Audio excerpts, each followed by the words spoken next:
लगी, भगवान शिव आए, भगवान विष्णु आए, छोटी सी झोपड़ी में रहते थे। भगवान विष्णु ने पहले दरवाजा खटखटाया, अंदर आ जाए, बहुत बारिश हो रही है बाहर, आ जाइए।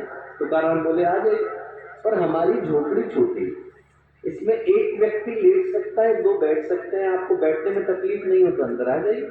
आ गए, घुटने मोड़ करके बैठ गए दोनों।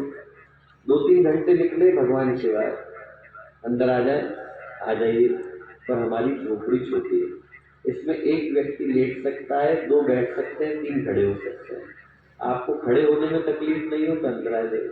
आ गए, पूरी रात गुजर गई। सुबह के समय में भगवान शिव ने, भगवान विष्णु ने अपना असली स्वरूप प्रकट किया और तुकाराम से क्या बोले, तुकाराम हम तुम्हारी परीक्षा लेने के लिए आए थे, हमारी परीक्षा में तुम सफल हुए, हमारी दृष्टि में तुम देवता हो।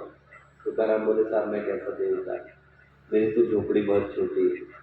भगवान बोले झोपड़ी छोटी होगी तुकाराम, पर तुम्हारा दिल बहुत बड़ा है, जिसका दिल बड़ा होता है वो देवता है। देने का भाव आया, व्यक्ति कहाँ पे ताला लगा के बैठा है, यहीं पे बैठा है। सब कुछ होने के बावजूद व्यक्ति की चेहरे की मुस्कुराहटें क्यों चली गई, दिल की दृष्टि से गरीब हो गया। आदमी के पास सब कुछ है, पैसा है, मन में देने का भाव नहीं। व्यक्ति संपत्ति लेके बैठा है, संस्कृति को भूल गया, संपदा लेके बैठा है, संस्कार को भूल गया, पैसा लेके बैठा है, पवित्रता को भूल गया। सब कुछ होने के बावजूद मन में शांति नहीं, सुकून नहीं, दिल में आराम नहीं। क्यों?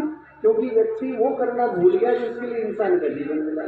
हमें मिला ही इसलिए था कि हम दूसरे तक पहुंचा करके आए, दूसरे को देखिए।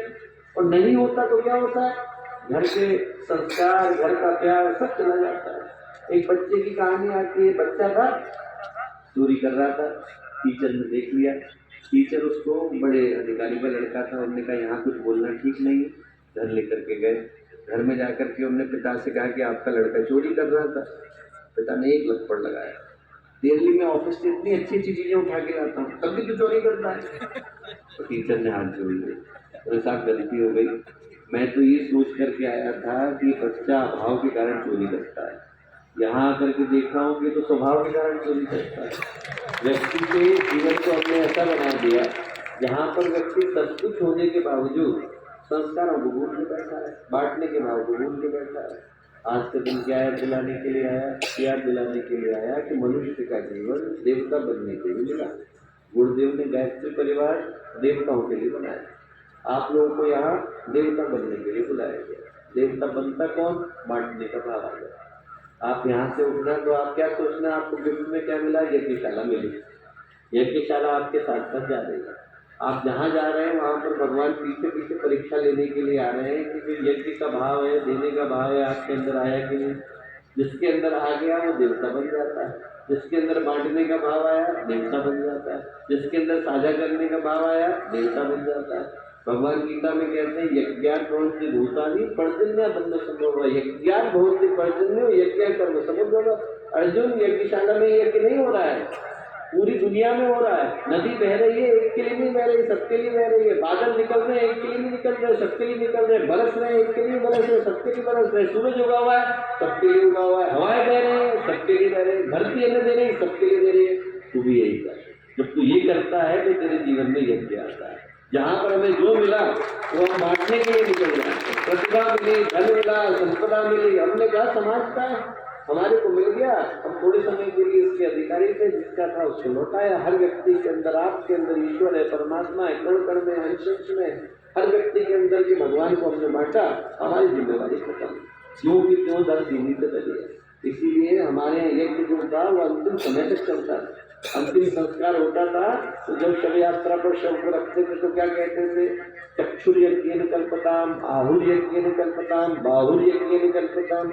आयु दी थी लौटा दी, आंखें दी थी लौटा दी, बाहें दी थी लौटा दी।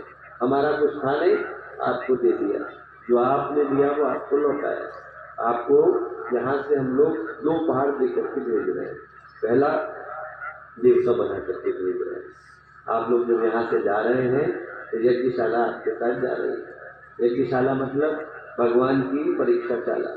भगवान को परीक्षा लेनी होती है तो उनको एग्जामिनेशन सेंटर की जरूरत नहीं, कहीं पर भी ले लेते हैं। एक नाथ की परीक्षा लेने के लिए भगवान गधा बन करके आ गए, वाराणसी से गंगा जल लेकर के निकले थे, रास्ते में भगवान गधा बन करके लेट गए। जितने कांवड़िए थे बगल बगल से निकले, अरे गधा बीच में लेटा हुआ है, करा रहा है। एक नाथ ने देखा करा रहा है, उन्होंने अपना गंगा जल लिया, गधे के मुंह में डाल दिया। लोगों ने कहा कैसा पागल आदमी, कोई गंगा जल गधे के मुंह में डालता है क्या? उन्होंने कहा नहीं, अभी भी इसका कष्ट गया नहीं। उन्होंने दूसरा लोटा लिया, वो भी गधे के मुंह में डाला। बाकी के कांवड़ी आगे बढ़ गए। एक नाथ वापस लौटने लगे कि चलो वाराणसी जाते हैं, गंगा जल तो खत्म हो गया। जैसे ही वापस लौटे वैसे ही गधा भगवान शिव के रूप में प्रकट हुआ।